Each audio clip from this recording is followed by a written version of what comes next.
Hello mga kabayan, ito na naman ang Ina sa kusina at magluluto tayo ngayon ng isang masarap at kakaibang ginataang langka. Kakaiba siya dahil hindi natin siya gigisa at meron tayong mga sahog na kakaiba din. Ito ang mga sangkap na kailangan natin sa pagluto.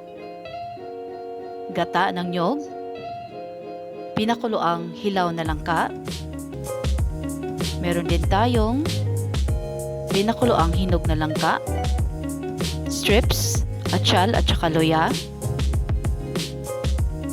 luyang dilaw, pwedeng sili at sibuyas bombay, at konting piniritong isda. Tuturo ko sa inyo kung paano siya lulutuin. Ito ang lahat ng mga sangkap na gagamitin natin sa pagluto. Tara na, magluto na tayo. Sa isang malinis na kasirola, idadagdag natin ang pangalawang gata. Susunod natin dito ang ating luya. Kasunod ay ang nagpapabango sa kanya na luyang dilaw. Ito ang kakaiba sa kanya dahil mayroon tayong hinalong luyang dilaw. At isusunod natin ang sibuyas bombay o pulang sibuyas. Tingnan nyo, yung luyang dilaw na ginamit natin, ang dahon at saka yung stem niya. Yun ang nagpapabango sa kanya. Alam nyo, masarap na masarap ang ating lulutuin ngayon. Halo-haloin natin ang mga sangkap na ito at atin siyang tatakpan. Pag kumulo na siya, ilalagay na natin dito ang konting piniritong isda. Depende sa inyo kung anong gusto nyo isahog. Pwede rin dilis o tuyo. At isusunod natin ang hilaw na pinakuloang langka. Galaw-galawin natin siya at ihahalong mabuti. Pero tingnan natin na nasa ilalim yung dahon ng dilaw na luya, yung turmeric, dahil yun ang nagpapabango sa kanya. Dapat nasa ilalim siya para pag kumulo siya ay talagang manunuot yung bango niya sa ilalim at mahihalo natin sa langka. Naku, excited na ako.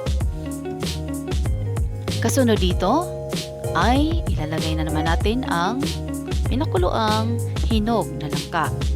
Pwede rin hindi kayo gumamit ng hinog na langka. Kumain kasi kami ng jackfruit, yung fruit talaga niya. At nakita namin na pwede namang ihalo yung mga strips niya o yung strand niya, kaya sinabay na rin namin para magiging mabango rin siya. Diba? Magdadagdag yun sa kanyang bango.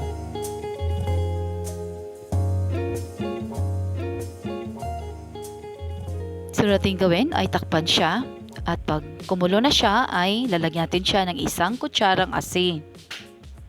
Halo-haluin natin para manuot sa ilalim yung asin at talagang mahalo siya sa langka, sa pinakuluan, sa ginataan nating langka.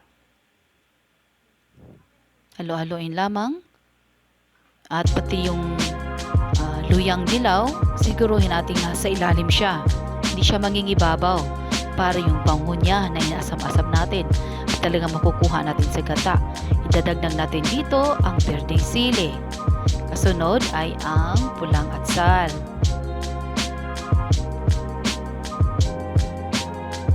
At ang masarap dito ay yung nag-a-add ng creaminess niya. Yung unang gata, yung kakang gata. Ihahalo naman natin ulit siya. Halo-haluin lamang hanggang magiging pantay. Magiging pantay na yung mga sangkap. Yung dapat na iba nasa ilalim. Tatakpan muna natin siya. At antayin kumulo. Diba? O ano sa tingin niyo? Diba ang creamy-creamy ng ating niluluto? Ilalagay na natin dito ngayon ang dahon ng sibuyas. Makikita nyo sa gilid, diba? Ang creamy-creamy ng niluto natin. Halo-haluin siya hanggang manuot sa ilalim. Hanggang yung mga ibang sangkap niya, yung atsyal, yung sibuyas dahon, ay manunuot din sa ilalim. Magiging pantay ang pagka-distribute niya. Tingnan nyo kung gaano ka-creamy yung niluto natin. Kahit tingnan lang natin ay alam natin na masarap siya. Nako, Talagang excited ako sa lasa nito. Ang tingkad ng kanyang kulay, creamy. Ito ang magpapaiba sa ating lutong langka. The moment of truth has come. Tikman natin ang ating luto. Kung makapasa na ba siya, ito na. Tikman natin ngayon kung ano ang kanyang lasa.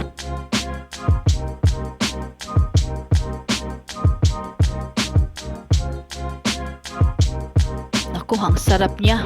Approve.